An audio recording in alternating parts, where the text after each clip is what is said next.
সম্মানিত ভিউয়ার্স, আসসালামু আলাইকুম ওয়া রাহমাতুল্লাহি ওয়া বারাকাতুহু।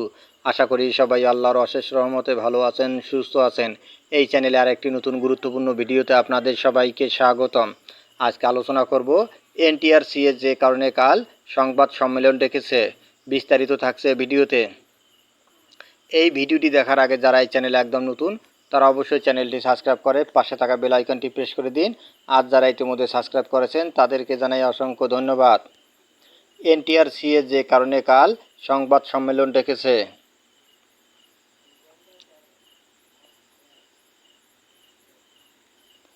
বেসরকারি শিক্ষক নিবন্ধন ও প্রত্যয়ন কর্তৃপক্ষ এনটিআরসি আগামীকাল বৃহস্পতিবার সকালে সংবাদ সম্মেলন ডেকেছে।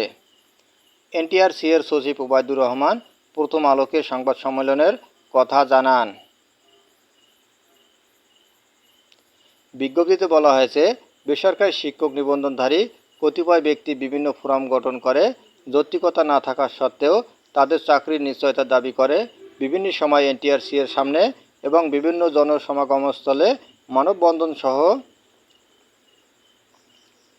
সভা সমাবেশ করছেন, যা দেশবাসীকে বিভ্রান্তির মধ্যে ফেলছেন। ফলে এনটিআরসি তথা সরকারের ভাবমূর্তি ক্ষুণ্ণ হচ্ছে। এসব বিভ্রান্তি নিরসনের লক্ষ্যে আগামীকাল সকাল 10:30টায় এনটিআরসি এর সম্মেলন কক্ষে এক সাংবাদিক সম্মেলনের আয়োজন করা হয়েছে।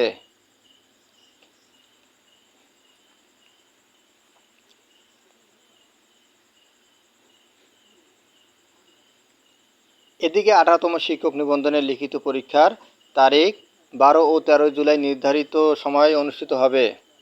দেশের বিভিন্ন জেলায় বন্যার কারণে এ পরীক্ষা পেছানোর কোনো সুযোগ নেই বলে জানিয়েছে এনটিআরসি। এনটিআরসি এর পরিচালক পরীক্ষা মূল্যায়ন ও প্রত্যয়ন মোহাম্মদ আব্দুর রহমান প্রথম আলোকে বলেন, লিখিত পরীক্ষা সিলেট বিভাগে সিলেটে যে 3টি কেন্দ্রে অনুষ্ঠিত হবে সেগুলোয় কোনো সমস্যা নেই। আর বন্যা হচ্ছে কুড়িগ্রামে, সেখানে আমাদের কোনো কেন্দ্র নেই। আমাদের কেন্দ্র আছে রংপুর শহরে, সেখানেও তো বন্যা নেই, তাই পরীক্ষা পেছানোর সুযোগ নেই। এখন পর্যন্ত আমাদের কাছে পরীক্ষা পেছানোর কোনো নির্দেশনা আসেনি।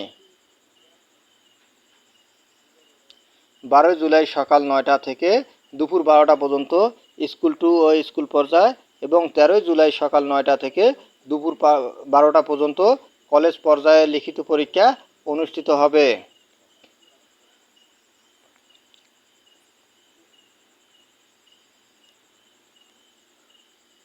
আঠারোতম শিক্ষক নিবন্ধনের প্রিলিমিনারি পরীক্ষায় উত্তীর্ণ হয়েছেন 4,79,981 প্রার্থী। উত্তীর্ণ পরীক্ষার্থীর সংখ্যা স্কুল টু পর্যায়ে 29,516 জন, স্কুল পর্যায়ে 2,21,652 জন, কলেজ পর্যায়ে 2,28,813 জন সহ মোট 4,79,981 জন। পরীক্ষায় অংশগ্রহণকারীদের মধ্যে সার্বিক পাশের গড় হার 35.80। তবে প্রিলিমিনারি পরীক্ষায় 8,60,000-এর বেশি প্রার্থী উত্তীর্ণ হতে পারেননি। 18তম শিক্ষক নিবন্ধনে প্রিলিমিনারি পরীক্ষায় অংশগ্রহণের জন্য 18,65,000-এর বেশি প্রার্থী আবেদন করেছিলেন। প্রিলিমিনারি পরীক্ষায় অংশগ্রহণ করেছিলেন 13,40,833 প্রার্থী।